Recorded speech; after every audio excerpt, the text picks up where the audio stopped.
Have a good day, everyone. This is Ivy from Clara, for the host of Untold Thoughts. Yan. Lately, I've been busy. Kaya wala akong na-post. Although I want to post a lot kasi ang daming gusto kong i-share. But yun nga, I've been busy talaga the past few months. So, I'm sorry for that. But this topic for today, ayun, wala pa pala akong intro. Kasi nga, hindi ko alam kung paano mag-edit. Yung intro ko last time, sige, hindi na muna ako mag-i-intro kasi nung pinakinggan ko siya, oh my, hindi siya maganda. Pero hindi ko siya dinilit kasi it's okay. Ay, nandun na naman yun eh. So, maybe when fast forward, ay magkakaroon ako niyang intro na yan. So, ganun. Since it's my, di ba, ngayon lang ulit ako naggawa ng podcast. Well, sige. Ano nga ang pag-uusapan natin ngayon? So, this one, I think this topic today, napapanahon siya. Actually, may mga sumagot.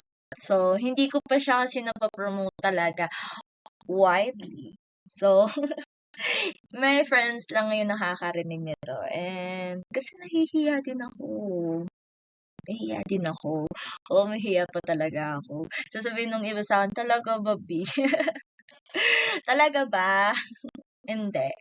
Oo, nahihiya talaga ako. So, ngayon, pag-usapan natin siya. Kasi, I've been experiencing it. My friends experience it. And I know some of you experiencing it. Our topic for today is all about manipulation. Grabe. This is a sensitive topic kasi I will do it part 1, the signs that you are manipulated. And for the second part, signs that you are the manipulator na hindi natin alam. Okay, so babalansin natin. Well, let's try to balance it. So, yon, I will pop up a questions down below and I hope to hear you guys kung ano yung magiging comment nyo about this episode. Okay? So, let's start. Ayan, namiss ko kayo. So, manipulation. Sige, i-ano muna natin siya. So, I searched it from Google. Ayan, Google kasi. Sabi nga ni Irene Chu, nanonood kasi ako ng Can't Buy Me Love. Share ko lang. So, Google. Kasi diba, ano rin ako ng snoring. Okay? So, let's go to the topic. Okay? Manipulation. When you say it, manipulation, it's a noun. So, it's according from Google. So, the action of manipulating someone in a skillful manner, okay, or the action manipulating someone in a clever or unscrupulous way, okay. So, manipulation. And of course, manipulate, in the word of manipulate. Yun kasi yung noun. So, manipulate is a verb. So, this one, meaning niya, to treat or operate with us, it with hands or be mechanical, means especially in a skillful manner. Okay? Manner. So, controlling someone or something to your own advantage, often unfairly or dishonestly. O, diba? Ganyan. So, alamin natin yung mga signs about this one, that signs of manipulation. Sometimes we are blind that we are being manipulated. Yung manipulation or manipulation.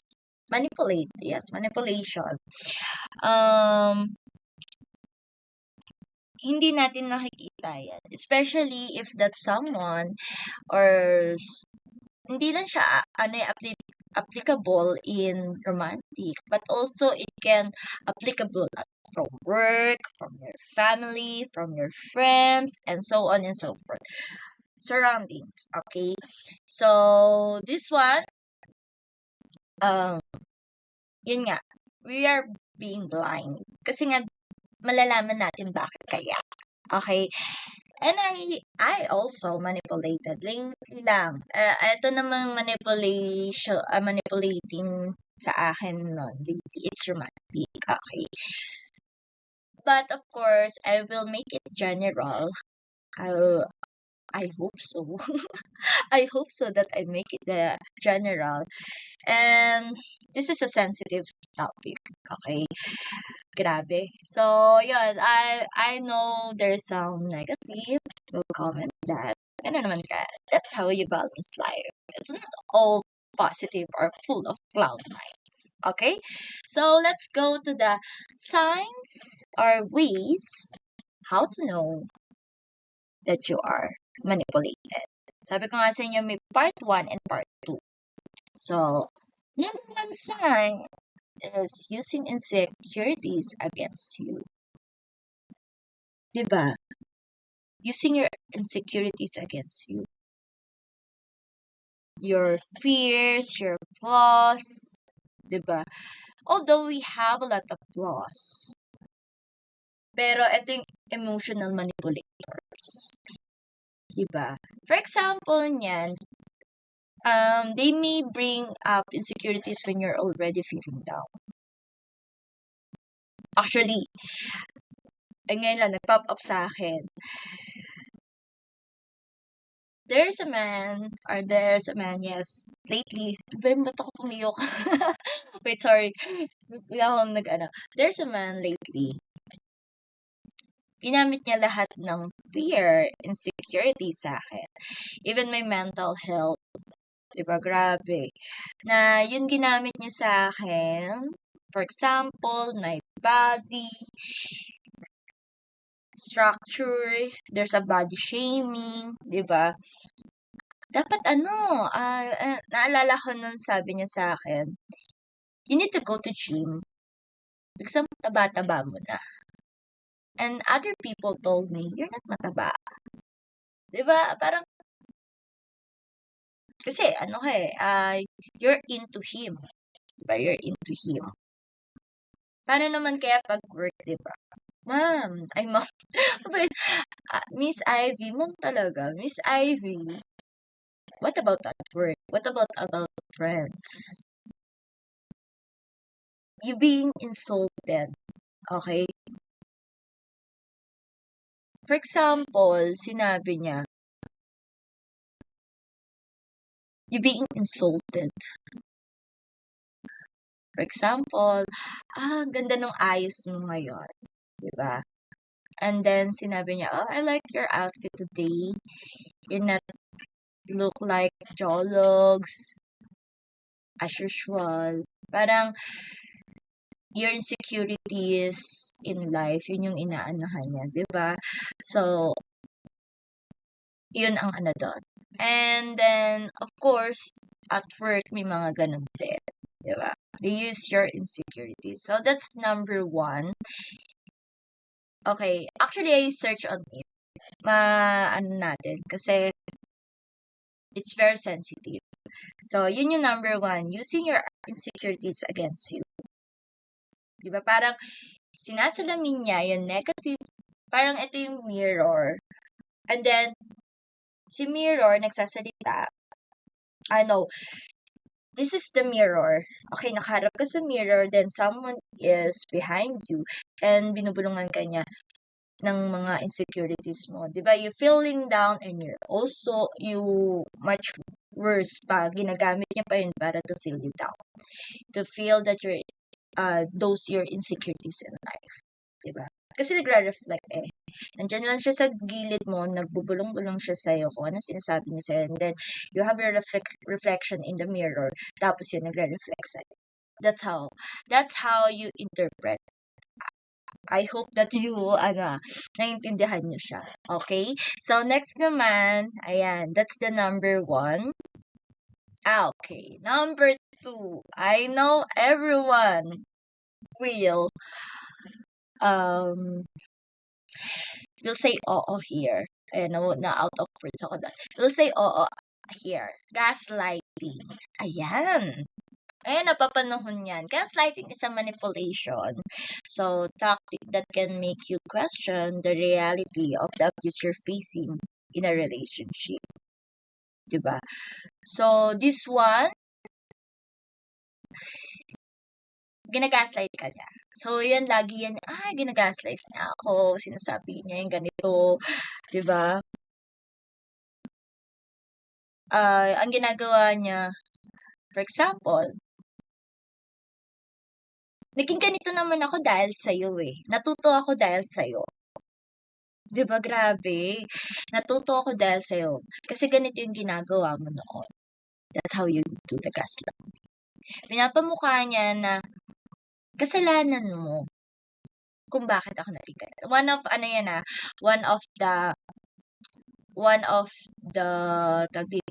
of the example.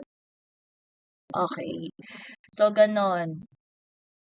Kaya nga ako naging ganito because of you. Yun yung pinaka-isa doon. That's how, okay. Or kaya, may ginawa kang hindi okay, and then say, you're crazy. Diba? So, ganun siya. It happened, pag yun ay lagi na nangyayari, sometimes ito, lagi na siya nangyayari, and sometimes, you didn't recognize na that you are gaslighted. Yeah, that your partner gaslighting you. Okay? So, ganun siya. And then also, based on my research, ano ba yan? Sorry, bulol talaga sa R. R and L talaga. So, sorry na. And also, gaslighting, when you confront them, they gaslight you. Tapos, nagiging invalid yun. And then, they maintain to control you. Hindi sila aamin. Ganun. So, I had experienced it. Because someone made me realize na before the end of 2023, I had this person, my friend, online friend, na sabi niya sa akin, you being manipulated. Oh, sabi ko, talaga, it made me realize na ganito. That's why ito yung pumasok sa isip ko, kasi ito nga yung gawin natin topic. Okay? So, yun ang doon. And, yes, I realized that I'm being manipulated. Hindi nga sila umaamin. Diba? Grabe, no? And then, iba-bounce back nila sa'yo. For example, this is a mirror. Balik tayo dun kay mirror. So, securities. Then, ang gagawin sa'yo, kasalanan mo. So, magba-bounce back sa'yo. Diba? Ay, siya.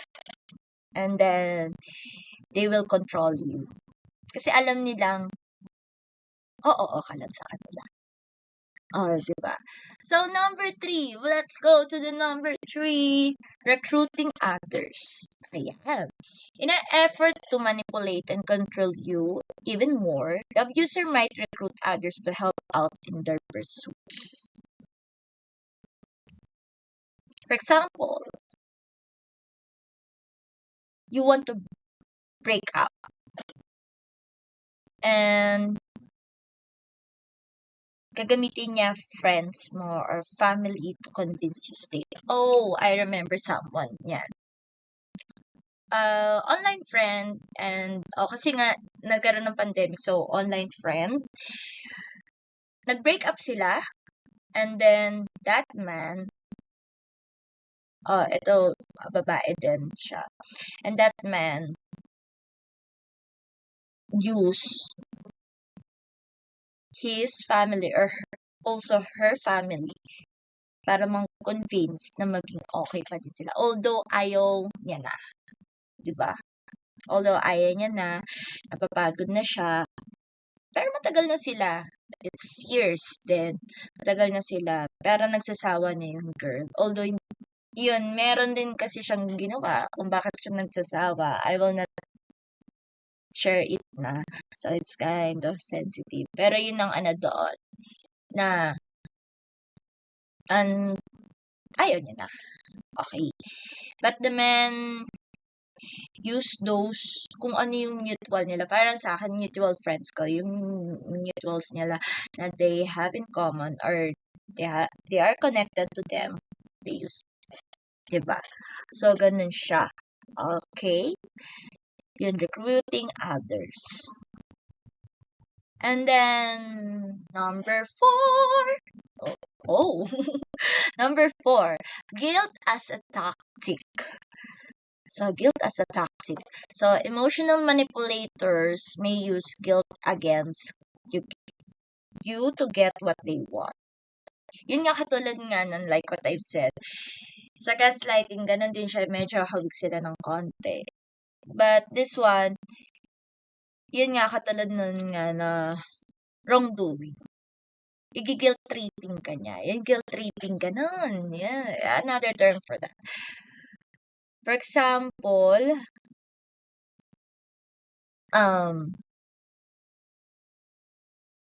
ba't ang ingay mo? For example, ako, and then I had this partner, ba't ang ingay-ingay mo? Wag mo kong sigawan.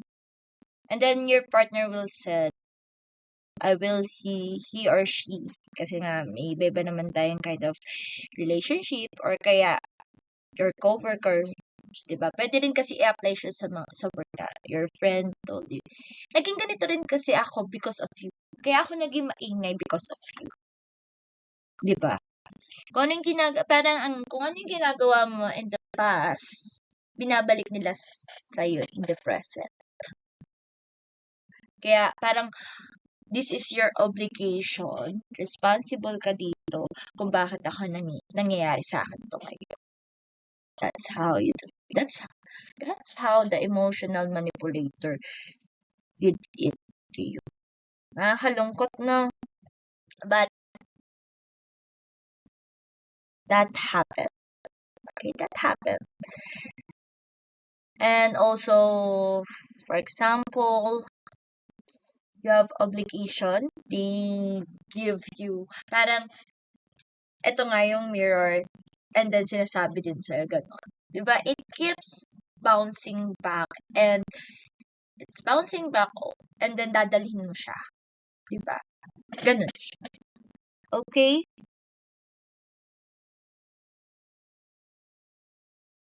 And next is, for example, ito pa. You want to go with your friends, and then, anong nangyari? Ayaw niya.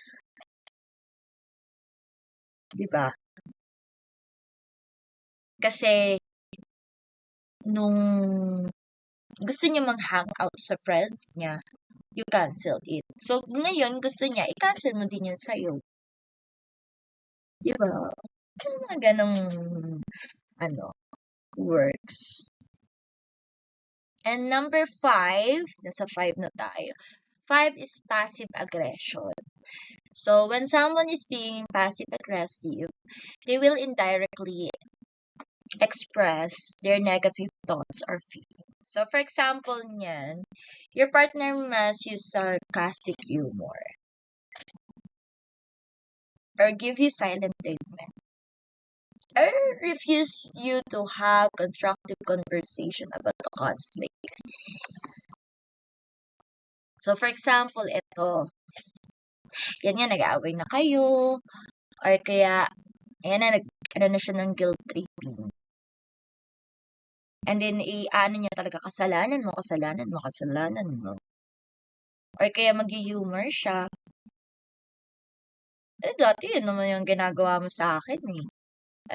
Yung parang mga ganong sarcastic humor.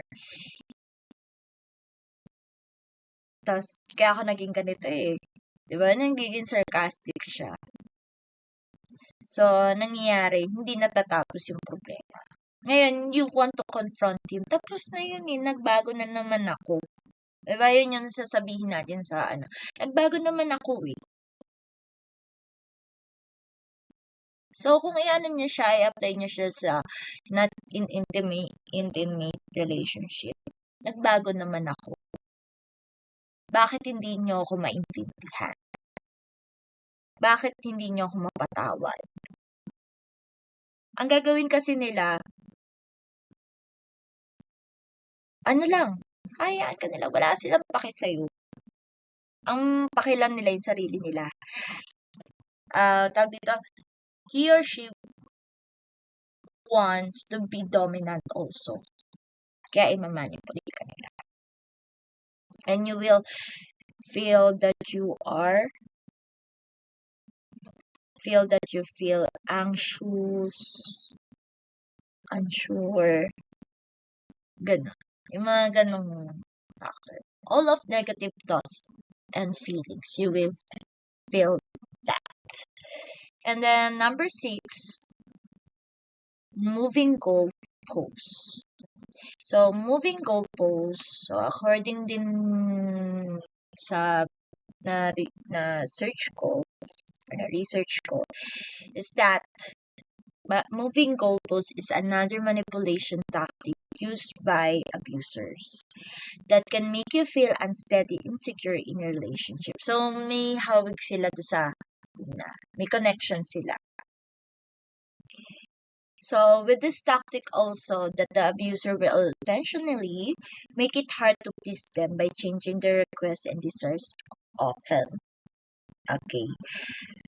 So, pabago-bago yung kanilang desisyon.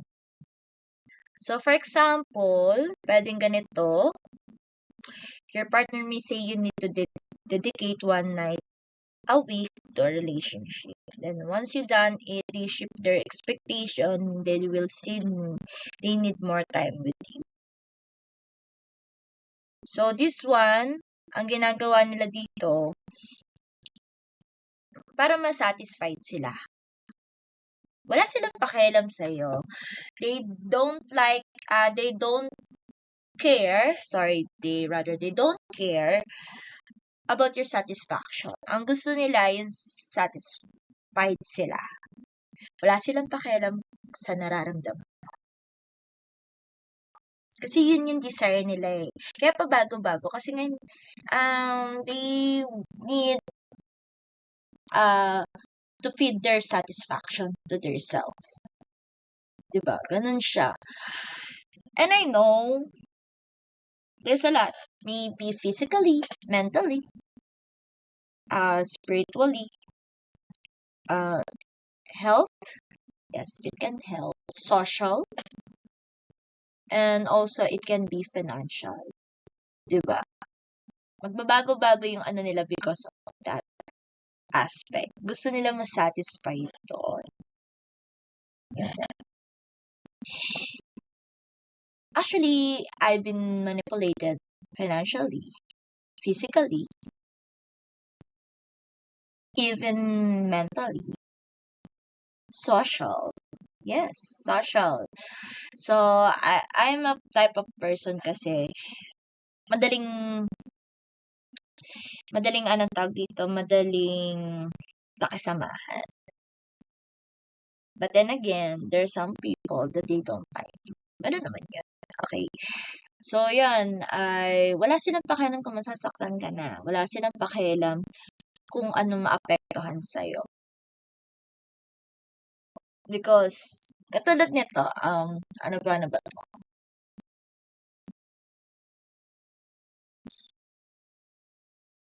Family, it's okay to use my PWD. Okay lang yun eh. But there's someone, Ivy, di ba may PWD ka na card? Can we use it para ma-discountan yung pagkain ko? Wow. Parang obligation ko. And ako, na dapat ako ang gagamit at the first place. Diba? Na gano'n. Na-desire na para maging masaya sila. Or, Ivy, tara partner tayo sa business. Kasi yun yung pangarap ko nun, magkaroon ng negosyo ng cafe. Without asking me my goals also. He or she just focusing on her goals. without asking you. 'Di ba? Kasi nga gusto lang niya satisfied siya. So, ganun yun. Okay? Yun yung mga some of examples. Madami pa. Okay? Madami pa siyang examples. And I hope na na-realize nyo, ay, ganito pala to, namamanipula na pala ako. And then, next, smoke screens. Diba? Actually, one of the example is si Joker and si pangalan nito? Tama ba akong sasabihin? Harley Quinn? Okay, yes, yun yun. May manipulation doon. Anyway, let's go to the number 7, which is smoke screens. Smoke screening is a tactic that you use when you raise a concern in your relationship. So, for example, niyan, is that if you tell your partner na para magiging often, magiging open ka, nasasaktan na ako pag sinasabi mo to. I feel disrespected, yung ganun. And, ang i-response nila, talaga ba? Eh, yun naman yung sinasabi ng karamihan sa'yo eh. Bakit mo feel pang disrespected ka? Ouch! Diba? Yan, okay lang yan. Para masanay ka, sasabihin ko yan sa'yo. Smoke screens. That's how the smoke screens talk about. Okay? So, yun. Wait lang. Saglit. Medyo yan ako lang siya. There's my charger in my laptop. Ano ang laptop? So, meron lang tayong lapit mo. Ano ba na siya? Oh, I forgot my charger of my laptop with an appointment. Okay, I remember. Sorry. Sorry for the distraction. Ganda ko naman topic. Okay, I found it. I found it. Nakasaksak. Saksak.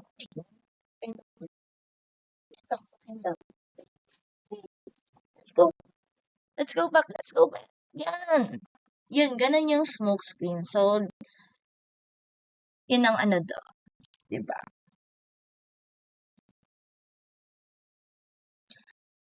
And then next one, number 8, violating boundaries. Yan. I think maraming makaka-relate dito. Violating boundaries.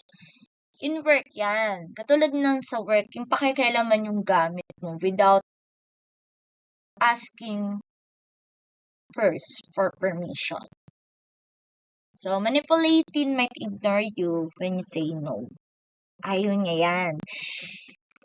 But diba, kailangan natin, we need to say no. Okay? So, for example, you might tell your partner that you don't like when they make comments about your appearance, but they can continue to do so. Or if you tell them you don't like when they yell at you, they continue to do so. Diba? So, ganun siya. For example niyan is that he keep using your credit card. Sasabihin niya, partner mo naman ako, ganito, mahal mo ba ako? So, dapat susundin mo ako. Di mo na ata ako mahal eh. Di ba yung mga ganon? Or kaya katulad niyan, ayaw mo nung isang bagay na pinapagawa sa'yo. Kasi nga, you're setting your boundaries eh. But, the manipulator don't care about saying no. Wala siyang pakialam sa pagsasabi mo ng no. Gusto niya lang siya ang masusunod. And then they, sige na, dali na. For example, sige, inom ka nito. Mahal mo ba ako? Bakit ayaw mo ko sundin? Ay, mga ganon. And then, syempre, ikaw, you being blind, you being manipulated for so long, you will say yes. Even your heart sinasabihan ka, no, Ivy, no, don't do that. But you just will say, you're just saying yes because you are blind to that specific person. It can apply also at work. You can say no. Na ano ko yun eto naman, sige sa susunod na lang yung topic na yun, okay. Pero, sa work kasi may naalala ko tuloy, we can't say no to our customers. May ganun kaming ano nun when I was working in an industry, may ganun kasi meron kaming ganong parang values or goals and to need to follow. Pero dito nga sa manipulations, yung violating boundaries. There's a lot of violating boundaries na hindi ka peace. You're not at peace to say yes to that kind of request to that specific person or kind of action that they want or he or she want to do to you or kaya vice versa na gusto nilang ipagawa sa'yo. Ganon.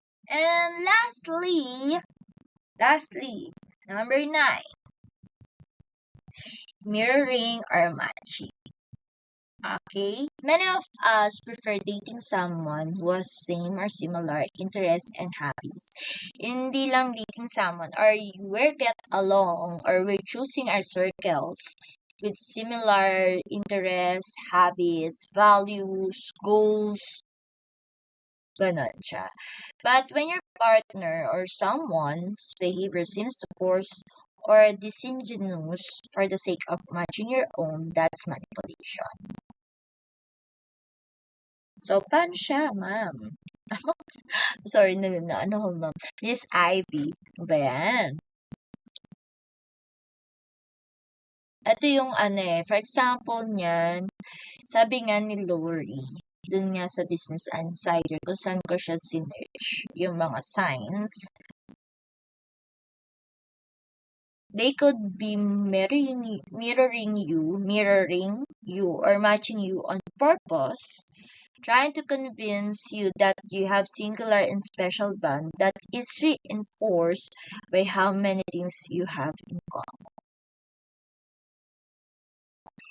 Ito yung mahirap iwanan. Kasi nga sabi niya, we are click. We are click. Di ba may mga ganong word? We are click. So, kailangan, siya na siguro yung soulmate ko. Or kaya, we are click so we can be friends. Ito yung na-realize ko, not all same goals are the same as what you desire. Maybe kasi you have the same goals, but magkaiba kasi yung ways nyo, diba? May ganun pa din. Kasi naman, we are created naman na differently. We are peculiar. So, ganun siya. So, ang hirap iwanan nito. Kasi nga, nakaano ka na parang you go with this kind of, tag dito, goal. Kasi parehas nga kayo. So, yun nga. So, what is our takeaway? Yan. Mamaya, I want to hear your takeaway on this. So, that's the 9 ways to know that you are being manipulated. So, let's summarize it. So, number 1, of course, your insecurity. Using your insecurity against you. Number 2, gaslighting. Number 3, recruiting others. Number 4, guilt as a tactic. Number 5, passive aggression. Number 6, moving goalposts. Number 7, smoke screens. Number 8, violating boundaries. And number 9, mirroring or matching. Diba? So these signs, I know, and I hope that all of you make a reflection. You can do reflection, okay, ganito. And then try to be open or confront, especially those manipulator. Pero ang sabi ng friend ko, which is true, I experience it. Confronting manipulators will never say that they are wrong. They will use words, they will use some of your past para manipulahin ka pa rin. They will continue what they are doing to you. So if you are being manipulated, I'm not an expert or a psychologist or psychiatrist, but I suggest if you are manipulated, try to seek a professional para sa iyo din to. Okay? So that's it. So if you have questions and you want to if you want to tackle some topics or some thoughts that you can say, comment down below. There's a question about it, and there's a poll also. And I hope it will help you to be open or to reflect na okay, I'm being manipulated. It's okay to be honest to yourself. Yan yung na, you're being manipulated. Okay? So, that's it. And I hope to see you on the next part. Kasi nga part 1 to. And then part 2 to know ways or kaya to know that you are the manipulator. Diba? You're doing that. Okay, sige. See you on the next episode. So this is Ivy from Clara and the host of Adultas. Bye!